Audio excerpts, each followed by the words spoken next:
Regarde ce que j'ai dans mes poches magiques. C'est un bisou magique.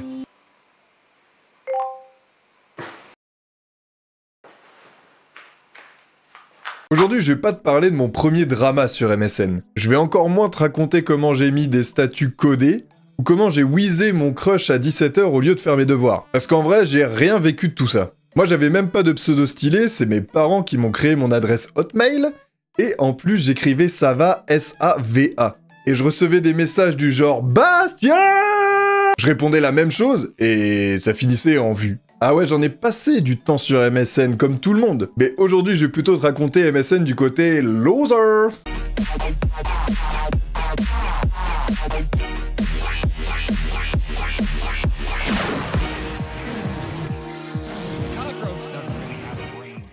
J'avais entre 12 et 13 ans, j'étais au collège, et vous devez vous en rappeler, mais Internet, à l'époque, c'était pas du tout un truc que tu pouvais avoir dans ta chambre tranquille sur ton téléphone ou sur ton PC portable. Chez moi, il y avait un ordi pour toute la famille, dans la pièce commune. Vous savez, la fameuse pièce où il y a les papiers d'impôt, la table à repasser, et puis l'imprimante qui marche une fois sur deux. Et moi, mes activités principales sur cet ordi, c'était de jouer aux jeux Flash ou chercher des petites images de Naruto. Et non, je vous arrête tout de suite, je sais pas si vous vous rappelez, mais les mecs qui lisaient des mangas à l'époque, c'était pas du tout des mecs stylés. C'était plutôt des geeks puants, et no life. Plutôt la team, je ferme les onglets rapidement dès que quelqu'un passe derrière moi. Parce que... Du coup, comme tous les bons losers qui se respectent, j'étais pas du tout au courant de la nouvelle trend MSN. C'est plutôt au collège quand mes potes m'ont lâché un gros « mais c'est pas sur MSN ?» Je vois encore leurs yeux pleins de jugement. Alors je me suis quand même dit qu'un nouveau monde s'offrait à moi, que potentiellement j'allais pouvoir parler à des gens avec qui je ne parle pas du tout dans la cour. Alors j'ai pris ma petite adresse mail que mon beau-père avait créée pour le B2I et j'ai installé MSN. J'avais cliqué sur l'icône avec les deux petits bonhommes, le plop de la connexion, et là, je suis tombé dans un monde parallèle. Il y avait plus de Julie ou Maxime, c'était... XXX, la princesse de Lyre, XXX, Tard du 93 et le BG du 76 et tout un tas d'autres qu'on n'a pas le temps de dire. C'était n'importe quoi. Et moi, j'avais Bastien.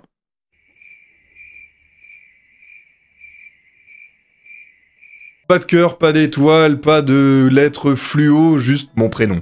Il était juste posé là, comme un caillou au milieu d'un feu d'artifice. Parce qu'en vrai, je dois vous avouer que je savais vraiment pas comment le changer. Et puis les statuts, des phrases que je ne comprenais même pas. Il ne suffit pas d'exister, encore faut-il souffrir. Hein? Et c'est quoi? C'est une citation? C'est un appel à l'aide? Est-ce que je suis censé répondre ou est-ce que je suis juste censé rien dire et whizzer? Bref, j'étais dépassé et je me retrouvais devant le fameux « vas-y, tape un message ». Et c'est là que ça se complique parce que pour moi, taper un message, c'est pas si simple.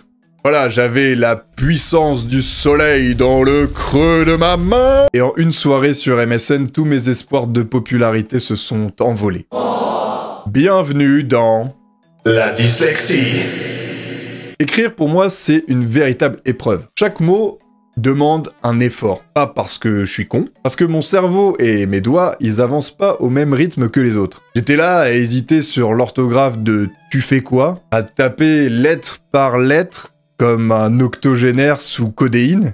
Le pote en face, il avait le temps de prendre un goûter, de faire ses devoirs, de revenir que j'étais toujours au premier mot. Ah ouais, je m'en suis pris des réflexions du style « mais tu dors là ?» Parfois je tapais un message, puis je le relisais, puis je voyais qu'il y avait des fautes, mais je savais pas comment le corriger, donc je l'effaçais. Et à la fin, bah je disais rien. Tu sais ce qui est pire que de dire un truc pourri?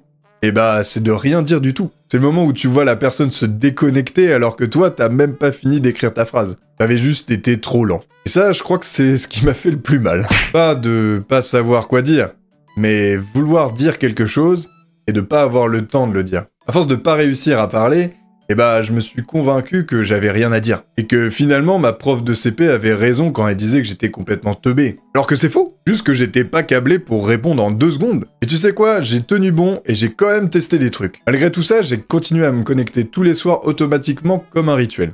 J'avais tous les gens de ma classe dans mes contacts, même ceux à qui je parlais pas en vrai, IRL comme disent les jeunes. Parfois il y avait des messages, parfois il y avait des vraies conversations, et d'autres fois j'essayais d'aller un peu plus loin. Bon, en vrai, j'ai tenté de draguer toutes les meufs de ma classe.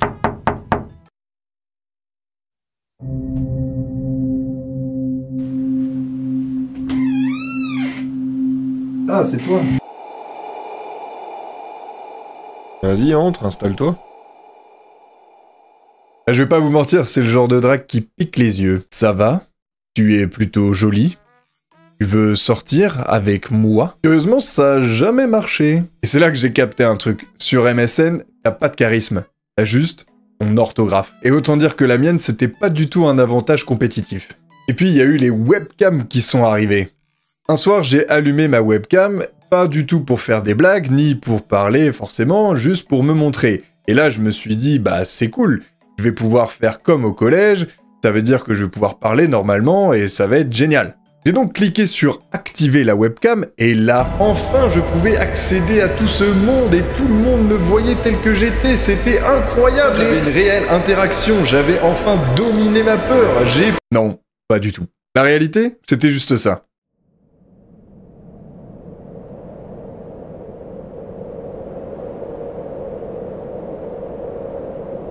Un carré noir, et moi face à l'écran qui sourit dans le vide. Et là j'ai appris un autre truc.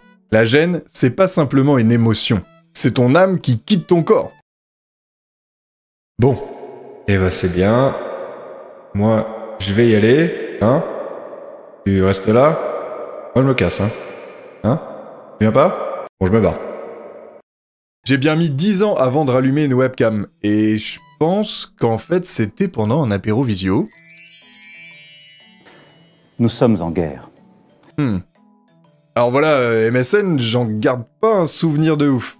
J'ai pas eu de grosses love story, j'ai pas eu de pseudo de zinzin, ni de statut stylé. Juste des conversations banales, des whiz dans la face, des messages effacés avant même de les avoir envoyés, et une webcam qui m'a détruit.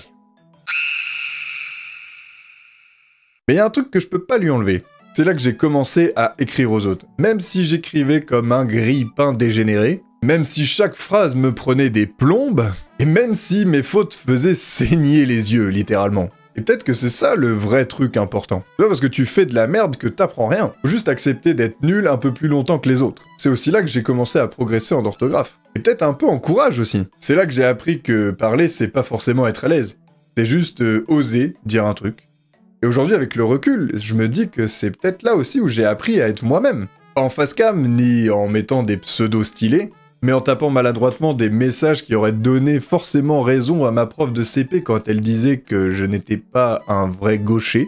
Il dit qu'il voit pas le rapport. Aujourd'hui, MSN, bah ça existe plus, hein. C'est fini, terminé, supprimé, c'est dans le cimetière avec les applis comme Caramel ou Skyblog, et ma dignité. Il n'y a même pas eu de vrai adieu, c'est juste un jour, il y avait plus personne de connecté. Depuis on est passé à Facebook, Instagram, WhatsApp, Discord, et pourtant il y a un truc que j'ai jamais retrouvé ailleurs. Ce mélange chelou entre l'attente, le malaise et la solitude partagée. Parfois je me dis même que MSN c'est un peu l'ancêtre de tous mes messages laissés en non-lu. Une sorte de zone grise de l'adolescence où j'existais pas tout à fait mais j'étais quand même là. Et même aujourd'hui, quand je mets 10 minutes à écrire un message, ou alors que je relis 20 fois pour être sûr que ce soit la bonne orthographe, eh bah c'est un peu de l'époque MSN qui résonne en moi. Alors j'ai peut-être jamais été le seigneur des pseudos.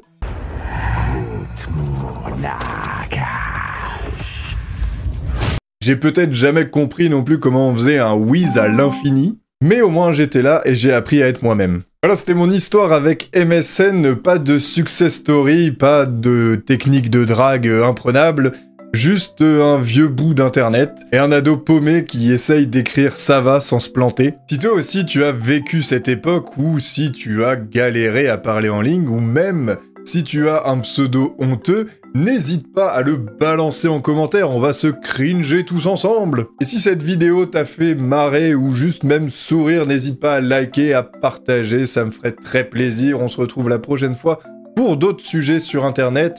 Ciao!